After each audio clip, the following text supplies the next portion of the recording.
Tight দিতে গেছিলাম, tight দিয়ে এসেছে। টাইট দিতে গেছিলাম, টাইট দিয়েছি। দিল্লি থেকে ফিরে কোন অ্যাকশনের ইঙ্গিত দিলেন শুভেন্দু অধিকারী দেখুন। সোমবার কেন্দ্রীয় স্বরাষ্ট্রমন্ত্রী অমিত শাহের সঙ্গে বৈঠকের পর বিরোধী দলনেতা শুভেন্দু অধিকারীর বক্তব্য ঘিরে এখন তুঙ্গের জল্পনা। প্রশ্ন উঠেছে, কিসের ইঙ্গিত দিলেন বিরোধী দলনেতা? রবিবার দিল্লিতে গিয়ে অমিত শাহের সঙ্গে সাক্ষাৎ করেন শুভেন্দু। ভোটের আগে গিয়ে সাক্ষাৎ কি রণকৌশল ঠিক করার জন্যই? জল্পনা ছিল তেমনটাই।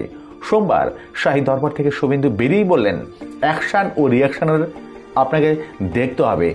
কেন্দ্রীয় স্বরাষ্ট্রমন্ত্রী অমিত শাহের সঙ্গে বৈঠক থেকে বেরিয়ে শুভেন্দু বলেন, যা আলোচনা হলো, যা রোডম্যাপ হলো, তার অ্যাকশন ও রিয়াকশনের আপনাদের দেখতে হবে। কিসের ইঙ্গিত দিলেন বিরোধী দলনেতা তা নিয়ে তুঙ্গে রাজনৈতিক চাপানোতর। পাল্টা জবাব দিয়েছে যদিও তৃণমূল। তাহলে কি লোকসভা ভোটের আগে ফের রাজ্য জুড়ে সিবিআই এবং ইডি তৎপরতা আগাম আভাস, নাকি নিছক রাজনৈতিক কৌশল? সেসব ভাঙতে চান শুভেন্দু। শুধু বললেন, মাননীয় স্বরাষ্ট্রমন্ত্রীর সঙ্গে যে আলোচনা হলো সেটা তো আমি বাইরে বলবো না, তবে কি আগাম কোনো বড় চমকের ইঙ্গিত দিলেন শুভেন্দু অধিকারী। রবিবার রাতেই দিল্লিতে পৌঁছে যান বিরোধী দলনেতা শুভেন্দু অধিকারী। সোমবার স্বরাষ্ট্রমন্ত্রীর পাশাপাশি কেন্দ্রীয় অর্থমন্ত্রীর সঙ্গেও দেখা করেন তিনি। এদিন উপরাষ্ট্রপতি জগদীপ ধনখড়ের সঙ্গেও দেখা করেন বিরোধী দলনেতা।